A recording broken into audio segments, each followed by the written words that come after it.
courage. And good morning. Welcome to today on a Monday morning, day one of the Democratic Convention. You ready for the gridlock that is sure to hit town? I'm ready. Huh? It's not going to be that bad. I'm going to avoid it at all costs, actually. Going over by the garden. We've got a piece a little bit later this morning that we asked some New Yorkers how you get to the garden. I think you'll find their answers interesting and amusing. We have a lot of business to conduct this morning before we get to that, though. That's right, Bryant. Remember 4 years ago when Ann Richards wowed the crowd with Poor George? He was born with a silver foot in his mouth. Well, she's back. The Texas governor is back this go-round as chairman of the convention, and apparently she's one of the most popular people in town.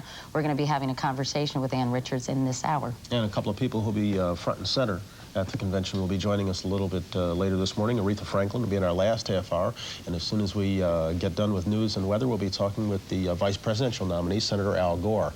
Our primary focus this week is on the Democratic National Convention, which this morning, as we note, gets underway at the Garden. NBC's Lisa Myers is there to start us off with a look at what the Democrats hope to achieve this week and at what's at stake. Good morning, Lisa. Good morning, Bryant. Former Vice President Walter Mondale may have put it best when he said, Democrats are so starved for victory that this may be the year we finally rise above principle. Bill Clinton seems to have navigated most of the landmines that blew up on the last few Democratic nominees. The party, on the surface at least, is more unified and more hopeful than it's been in many years. The Democratic Party right now is as good a point as it's been in terms of victory. 8 years ago at the convention, Walter Mondale was a loser from the day of the convention forward. And we all knew it, quite frankly. 4 years ago, we thought we were going to win. But then we sat back and did absolutely nothing. We had no plan. We had no message. This country's government is not working for most people today. Bill Clinton's message is simple. Change, change, change. He will present himself as the candidate with the ideas and the vigor to change this country. This convention also is aimed at changing the image of the Democratic Party. The platform refers to spending as investment. It even condemns the idea of a government program for every problem, which is a little like the Republicans condemning free enterprise. Not everyone is happy. Reverend Jesse Jackson finally endorsed Clinton, but didn't say he'd campaign for Clinton. There's been a kind of distancing by the campaign as a matter of strategy, really, rather innovative, from labor, from the cities, from the Rainbow Coalition. And so if it is distance that they want as a matter of strategy, we will regard that distance zone. Clinton dismissed Jackson's comments. I think if you look at the sources of our support, it's been a very inclusive campaign. It included minorities, it included people of all income groups, all education groups. However, Clinton now has his sights set squarely on middle America, on the suburban and blue-collar voters who have helped elect Republican presidents since 1980. Illinois. This entire convention is designed merely as a prelude to Clinton's speech Thursday night, when he will try to reintroduce himself and his party to the American people. We need to show leadership and competence, and that's what he has to project on Thursday night. He has to convince them that he has an idea of what he wants to do, that he has the ability to get it done. And if he does that, and he does it successfully, then it's a great convention. Clinton admits that he's nervous about the speech. He will be particularly careful about the length. 4 years ago, he droned on so long that delegates applauded when he finally uttered the words in conclusion. Bryant? Lisa, any signs yet that they might yet heal any wounds with Jerry Brown and he'd be allowed to speak? Well, they had a conversation yesterday, and Jerry Brown claims that they are moving in a positive direction. However, the Clinton campaign is adamant that there will be no speech unless Brown endorses Clinton. Brown maintains that he can speak regardless of whether he endorses Clinton, so stay tuned. Who can predict Jerry Brown? All right, Lisa, thank you. New York City can be a chancy place to hold a convention. Democrats met in New York in 1976, nominated Jimmy Carter, and won the White House. They met in New York again in 1980, renominated Jimmy Carter, and lost the White House. More recently, the city has been caught in an economic recession. It's always been a stage for dissent, usually loud, sometimes violent. Robert Hager has more from Madison Square Garden. Good morning, Bob. Well, Bryant, the Democrats knew very well they were taking a chance convening in a city here that some associate with liberal politics and dissent and trouble. Republicans have been gloating about that. Listen to Vice President Quayle just a month ago. In so many ways, the liberal Democrats chose the perfect site for their convention. Almost as if they feel a strange compulsion to return to the scene of the crime. But Democrats dismissed this as an unfair characterization of the city, as the nearly 5,000 delegates poured in and native New Yorkers gawked at the new arrivals. Last night, demonstrators on both sides of the abortion issue were in front of Clinton's hotel.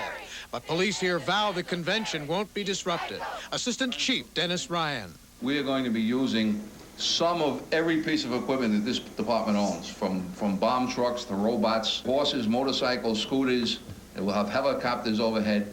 Early reviews from delegates are good. The hospitality's been great.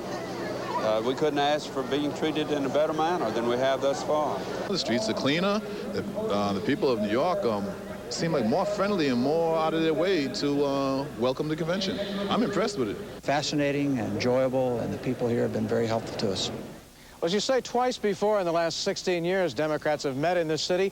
Both times there were concerns in advance, but both times later, the city drew praise for the way it handled those two conventions. Bryant? All right, Bob, thanks very much. 7:06. There's news beyond the convention, of course. For that and more, let's go to Margaret LARSON at the news desk. Good morning, Margaret. Good morning, Bryant. Good morning, everyone. Pope John Paul II is in the hospital in Rome this morning, undergoing tests for an intestinal problem that may require surgery. News of the hospital visit came from the Pope himself during his traditional Sunday appearance at a window overlooking St. Peter's Square. Doctors think the problem may be related to the wounds he suffered when he was shot 11 years ago. A Vatican spokesman says it may be several days before a decision is made on how to treat the problem. For Israel's parliament today, a formal request from Labor Party leader Yitzhak Rabin to make him prime minister. Rabin and his party regained power last month for the first time in 15 years. Rabin has promised to give Palestinians more authority and to curb Jewish settlements in the occupied West Bank and Gaza Strip. Also overseas, relief supplies are rolling into Sarajevo today during a break in the bloody fighting there. Emergency UN convoys made their way through the streets with food, water, and medicine for hundreds of thousands of trapped citizens.